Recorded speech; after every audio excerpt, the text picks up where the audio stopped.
seva. And the idea of seva is something that you might have heard, and sometimes when we start to hear a word quite often, it just becomes a word that passes through us and doesn't lodge into our heart. But my heart's intent is to share the absolute depth of what true seva is calling for inside of each and every one of us. There is the idea of spiritual practice. There is the idea of loving one another. And then there's the idea of putting all that into action, and that is through seva. And it is selfless service. That's what it means. It's a Sanskrit word, comes from the Eastern philosophy. And you will recognize when space is filled with the Shakti, or the energy, the light, the love, the essence of those that have offered up themselves in the heart of seva to create that. You can feel it in holy places. You can feel it in the sanctuary. You can feel it on our grounds. You can feel it wherever anyone has stepped forward into themselves, into their soul, and have acted only for that greater good to be expressed through them. So I'm going to start with a story, because my invitation for you is to know that you're a part of this and to answer your own personal call. And I want to warn you that those of you that were here at the first service, it's not the same story, because that one was depressing. And I mean, I don't know what I missed when I first read that, but I'm a vegetarian and had to do with dead cows and pigs and chickens, so I'm like, what was I thinking? So I went to therapy in between services, and I came up with this one. And this is from a book called Soul Prints. And this particular story I've never heard before. It's called The Holy Hunchback. And so I read the story from their words.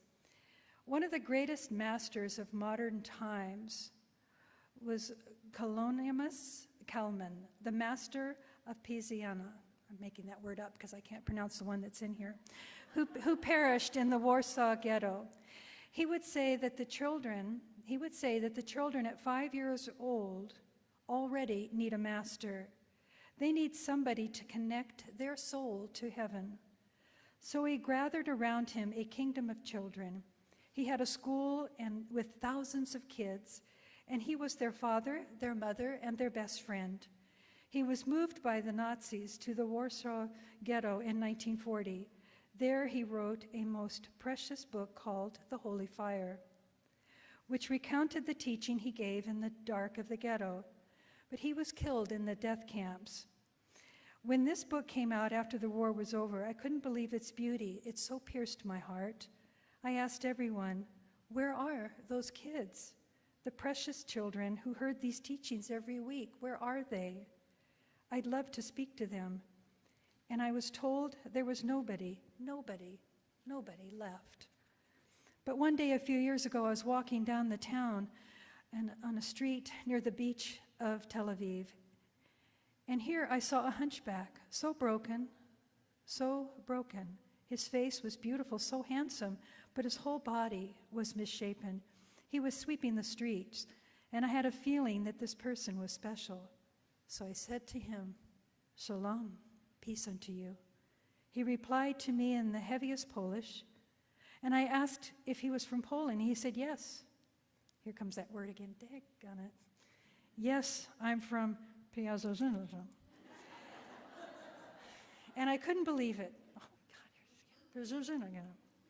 I asked if he had ever seen the holiest Kalonimus Kalman, master. He said to me, "What do you mean, have I seen him?" I was a student in his school from the age of 5 until I was 11. When I was 11, I went to Auschwitz. I was so strong, they thought I was 17. I was whipped and hit and kicked and never healed, and that's why I look the way I do today. I have nobody in the world, I'm all alone. So he kept on sweeping the grounds. I said, "My sweetest friend, do you know, my whole life I've been waiting to see you." a person who saw this master, a person who was one of his children. Please, please give me one of his teachings. The hunchback glared at me. Do you think you can be in Auschwitz 5 years and still remember teachings? Yes, I'm sure of it, I said. The master's teaching. How could you ever forget him? And so he said, okay, wait. And he went to the water fountain to wash his hands. He fixed his tie and put on his jacket. Then he said to me one more time, do you really want to hear it? Do you want to hear it? I swear to, I'll tell you your teaching all over the world. So he began, I want to know that there never was such a Sabbath as this one. We danced hundreds and maybe thousands of children, and the master was singing a song to greet the holy angels. And at a meal he would teach between every course, and after every teaching, this is what the master would say, children, the greatest thing in the world is to do someone else a favor. The greatest thing in the world is to do someone else a favor. The hunchback sighed. You know, my parents are gone, my whole family, and no one exists anymore. And so I was in Auschwitz and alone, and I wanted to commit suicide. In the last moment, I could hear my master, do somebody else a favor. Do somebody else a favor. He looked me directly in the eye. Do you know how many favors you can do in Auschwitz at night? People are lying on the floor crying, and nobody even has the strength to listen to their stories anymore. But I would walk. I would walk from one person to the other and ask, why are you crying? And they would tell me about their children, their wives, people they'll never see again.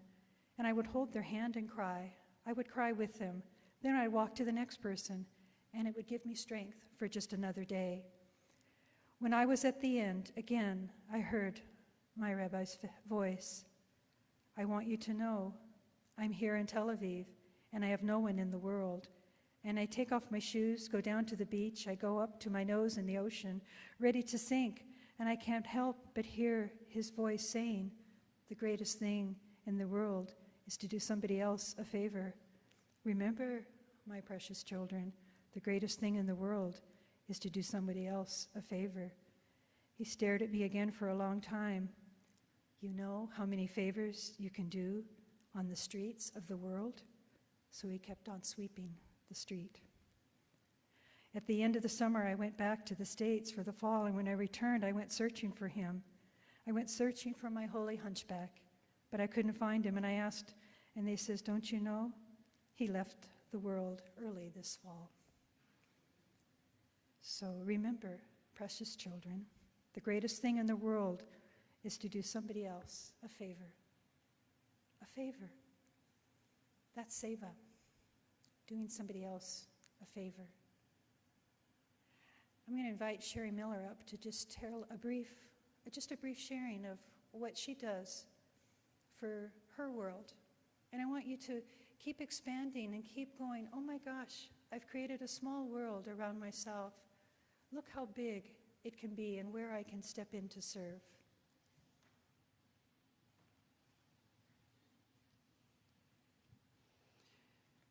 I've been fortunate enough to rescue German short-hair pointers since 1992. And usually what I rescue is a year-old puppies, 2-year-olds, 3-year-olds. And about 3 years ago, there was an emergency email from the German Shorthair Rescue Group in Menlo Park. There was a dog on death row in Sacramento, Maximus. Maximus was 12 years old.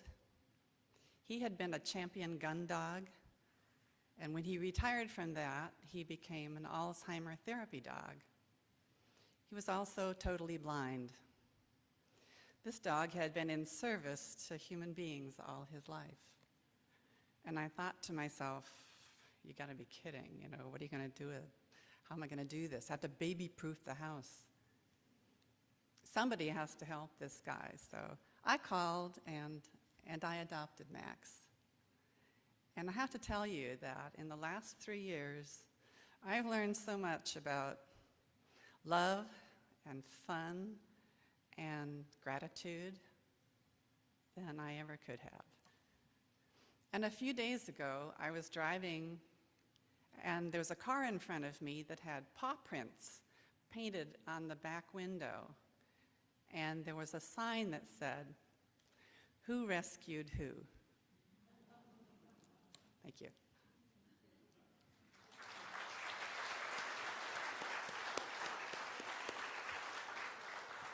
I invited Sherry to tell that story because when you think about the animals in our world, you know, the 9/11 dogs and those dogs that go and sniff out bombs, and they go and sniff out people when there's been a tragic earthquake and they're in the ruins. And these animals just give, don't they? They do, True Seva. They just give. What else can I do? There's a story on Facebook of a small child that was deaf that adopted a deaf dog, and the deaf child taught the little dog sign language, and they serve one another, so who rescues who? And the stories are so many out there, and the reason I share the stories is because stories open your heart. We are hardened by our news. We are hardened by our way of innocently allowing walls to be created around us, so suffering is so hard to bear. Feeling the broken heart feels like you cannot breathe again. But when you reach into that and let the tears just saturate the sorrow that you see, and you reach out and you touch and you serve anyway, a greater good is unfolding. And when we ask for the social action of our teaching to go out into the world, it is not to proselytize and to win people over to our way, to our thinking. It's simply to love. It's simply to love and to know for each and every human being, animal, insect, flower, plant, whatever it is, a greater good is unfolding. And when we can anchor into that depth of love from our very soul, it's so pure, and I know you have all operated from that space. I know you have. There's moments of time. It could be a simple hello. It could be a smile. It could be dropping change into a beggar's cup. It could be turning back and offering another $5 to that beggar's cup. But you all have done it time and again. And what happens is another seed of love blossoms inside of you. God's seeds inside of us are the seeds of love, joy, beauty, peace, and power. And so what we do, how we operate out in the world, we continue to find our ways to water those seeds so that any delusions that we have, any illusion, any of the Maya, the confusion that gets in our way, that causes a fog to come before our experience, we thin that veil, and as the choir so beautifully sang, we let that light shine. We let that divine light shine. And so Yogananda speaks of the idea of service. In being of spiritual, mental, and material service to others, you will find your own needs fulfilled. As you forget self, small self, in service to others, you will find that without seeking it, your own cup of happiness will be full. You know that, right? You've all done that. It's even what we see or witness when we watch a really good movie where this is the moral of the story. We leave feeling so empowered and refreshed and full. It's what we feel when we watch the joy of the choir singing. Oh, it's something stirring inside of me. What is that? That's love. That's what you come here for. That's what we're all about, love. So I keep asking you, what will you do? What will you do for this idea to continue to grow? I invite you into the space of the deep heart. I invite you into the dignity of every human being. Imagine that. Imagine that, because walls come up so quickly, but they're very thin walls. They're very, very thin walls. You can blow them down with a prayer, with a heart, with just saying, I love you. You don't have to even say it out loud, but just recognizing, oh, I'm separated myself from that person because they vote differently than me. Oh, isn't that a big one right now? We're separating ourselves, but we're humanity. And we need to bring ourselves together, and we need to see beyond that, there is the soul, and there is love in that soul. So the idea, and I have to share this one again because it's from the first service, but I found it so brilliant. It's from Confucius, and he says, the master said, when walking in a group of 3, my teachers are always present. So kind of think about that when you're in groups of 3. I draw out what is good in them so as to emulate it myself. Well, that we kind of soften our shoulders and feel pretty good about. But what is not good about them, oh, and sometimes that happens.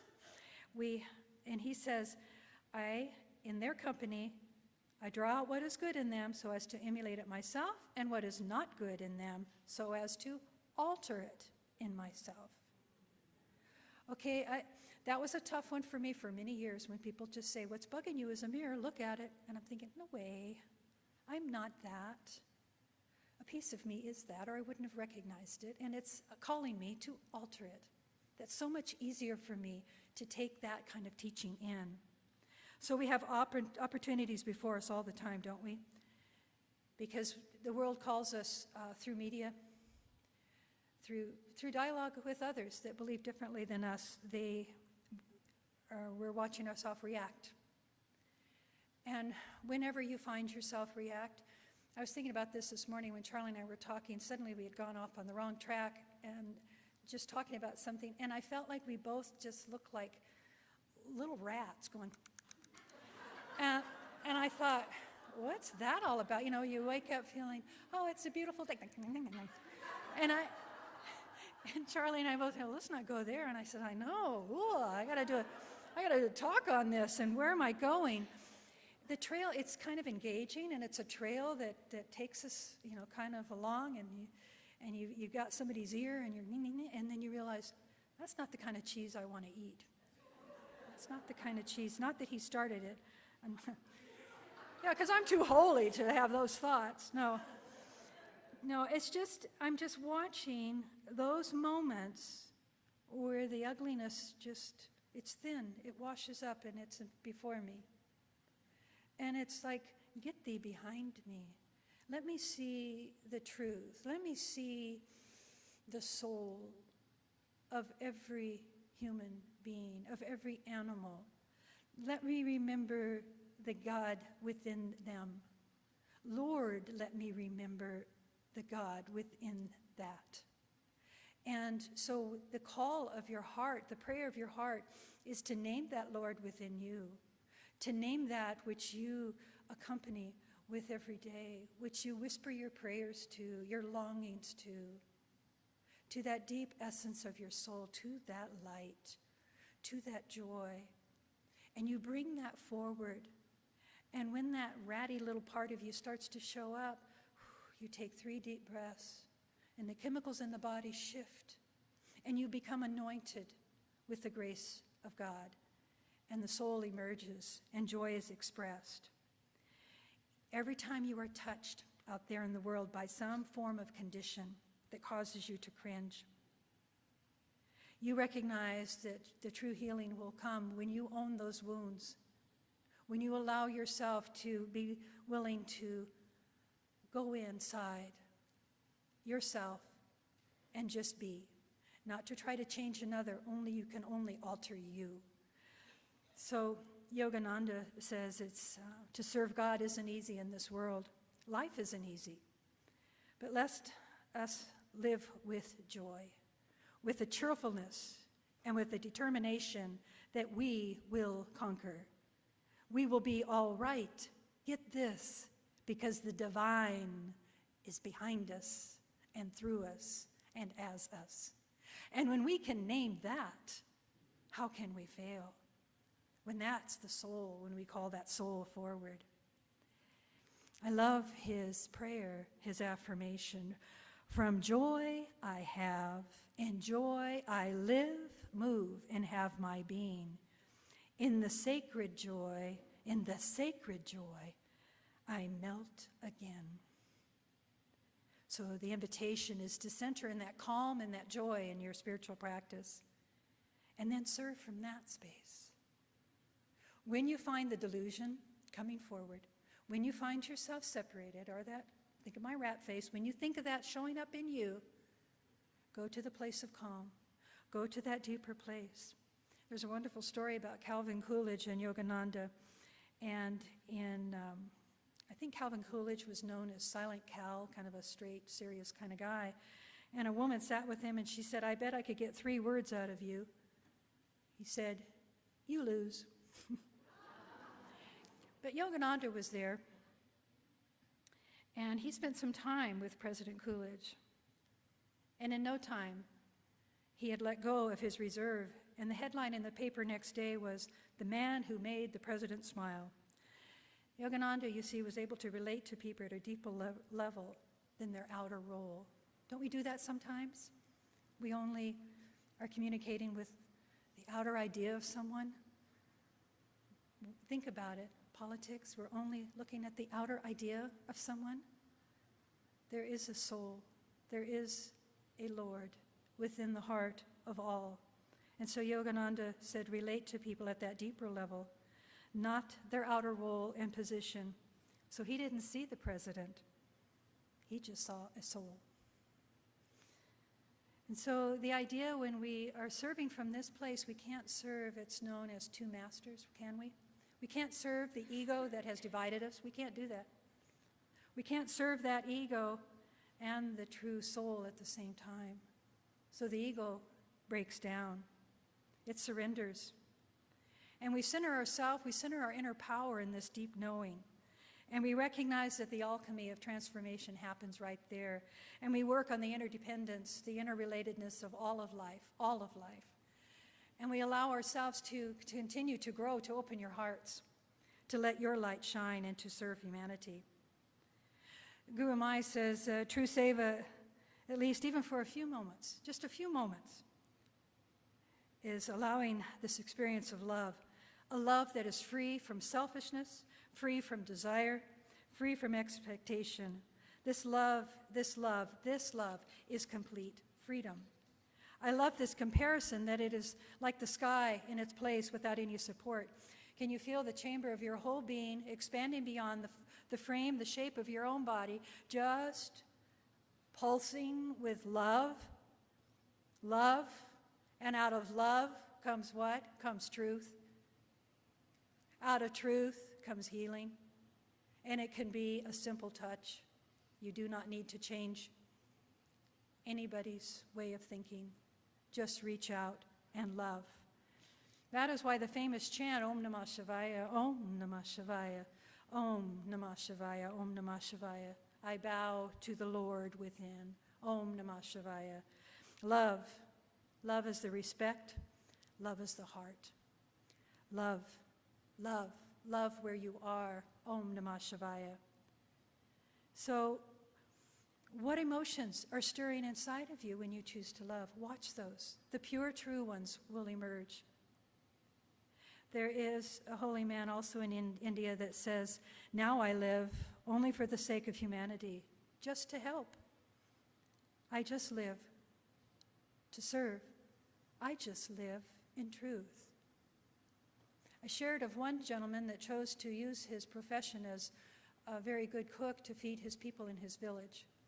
There's another one that I was sharing with Damien earlier this week, and it was on Facebook, and it was a young man that died, that chose his way of being when his mother had a stroke when he was only 11 years old, and he chose to stop everything and take care of her. When she died when he was 18, he looked around his village, again, this is in India, and he said, this is my world, this is my work.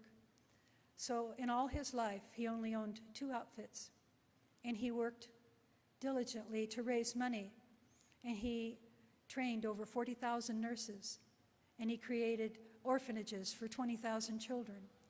He created clinics shelter for the elderly, for the destitute, for the mentally ill. He spent his lifetime in service to his world around him, asking for nothing but feeling the pure sparkle, the pure nectar of joy. And in his dying days, the only thing he asked is that his organs be donated. So living and allowing your seva, your action in the world, let it be filled with only love. Watch your attitude and your intention, your expectation for any kind of a reward. You know, they speak to that, but I must say there is the reward of joy and love. There can't help but be that reward. But we don't look for it. We don't do it just for that. It becomes us. It becomes a greater level of love than we've ever known before. So we have this willingness to serve, and we watch ourselves serve from that place. There's so many beautiful stories of Special Olympics, of the young runners, the Down syndrome. They were all running, and one of them tripped. All of them stopped, went back and picked that person up, arm in arm. They made it the rest of the way. Who does that? But the soul to soul, recognizing we got to help one another. We got to make this thing happen. So I invite you to live in a sacred way. And remember who you've helped. Remember who you've touched and who has touched you. This is the idea of compassion, allowing this quality of your heart to transform all that you do. There is that great commandment in the Bible, in Matthew 22, and expounding on it from Ernest Holmes' words, love God and your brother man, a love that is complete unity with life. We cannot enter this state unless we are in unity with all that lives, for all life is one. When we really recognize that as human beings, we live at a whole different level. We are light, we are joy, and we are love. It is in all the scriptures, in all the lessons. So, the invitation, what is the purpose in your life? Remember, everyone is longing for someone's hand to hold. Everyone's longing to just be listened to. Just briefly, I had a patient this week, and I just, rambled into his room. I was going to do the test. You know how you just do things ordinary. I've got this to do. Here's my wheelchair. You're the patient. You get in it. We go down. Well, I was introducing myself, and I was being nice. And then he just started crying hard. And we're in the hallway, and people are looking at us, and I'm going,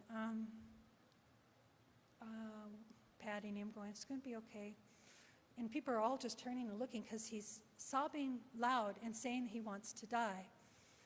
And I get him down to my little table where I'm doing his study, and we just talked. And I did the study, and he was about to faint. That's when I try to make him faint. It's a nasty thing to do. But I had my hand up on him, and I just kept talking. And then he quit crying, and then he said, "You're so nice. You're so good to me." And I'm not saying that like, look at me, but it was just this. It was just this moment of reaching up, making sure that he knew he was going to be okay, that I wouldn't leave him. And we finished the test, and he got his power back. And I watched the divine work through him, bring his strength back. We talked about alternatives and ways to empower himself. And that's what it took, just listening. And the world starts to change around you. So our global vision for the Centers for Spiritual Living is to move into social action and to apply our principles for our own self so we can reach more authentically out into the community. Thank you for listening to these words. I know they're holding my time card up, but I wanted to share this last story. I knew there were many sides, but I didn't want any more of the little answers. I wanted the big answer. So this is a story from Father Theophane. I wanted the big answer, so I asked the guest masters to show me the house of the Christian God. I sat myself down, quite willing to wait for the big answer. I remained silent all day, far into the night. I looked him in the eye. I guess he was looking me in the eye late at night. I seemed to hear a voice. What are you leaving out? I looked around. I heard it again. What are you leaving out? Was that my imagination? Soon it was all around me, whispering and roaring. What are you leaving out? What are you leaving out? Was I cracking up? I managed to get to my feet and head for the door, and I guess I wanted to find the comfort of a human face, a human voice. Nearby was the corridor where some of the monks lived. I knocked on one of the cells. What do you want? Said a sleepy voice. What am I leaving out? Me, he answered. I went to the next door. What do you want? What am I leaving out? Me. A third cell, a fourth, all the same. I thought to myself, well, they're all stuck on themselves. I left the building in disgust. Just then the sun was coming up. I had never spoken to the sun before, but I heard myself pleading, what am I leaving out? The sun answered, me. Well, that finished me. I threw myself on the ground. Then the earth said, me too. So, your invitation in this holy way is to find your soul. Not so hard. It's right there. It's beating inside of you. It's breathing you. It's filled with light. It's what is aroused inside of you each time you close your eyes and murmur a prayer. It's what you feel when you reach and sit next to those that you love. It's what we call upon from the Buddhist discourse. May all beings be filled with joy and peace. May they. May we live by the golden rule. May we recognize the two great commandments to love ourselves, to love the Lord, our God, with all our heart and all our soul, and then to reach out into humanity and love again, and love again, and love again. So as you play your beautiful music, I wonder if you could do me a favor, and if the choir could, the song that you sang, the first song, the congregational song, I loved that phrase. Where is it? Where's your words? Where's my words?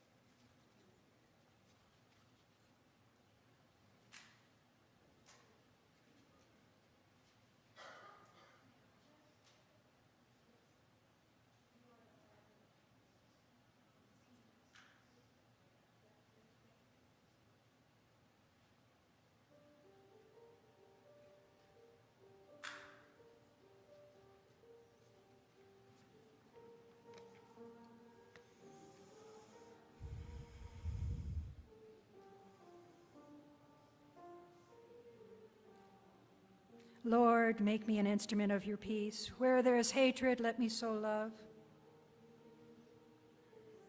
Where there is injury, pardon. Where there is doubt, faith. Where there is despair, hope. Where there is darkness, light. Where there is sadness, joy. O divine Master, O divine Master, grant that I may not so much seek to be consoled as to console, to be understood as to understand, to be loved as to love. For it is giving that we receive, it is in pardoning that we are pardoned, it is in dying that we are born to eternal life. Hear that word. You are the one.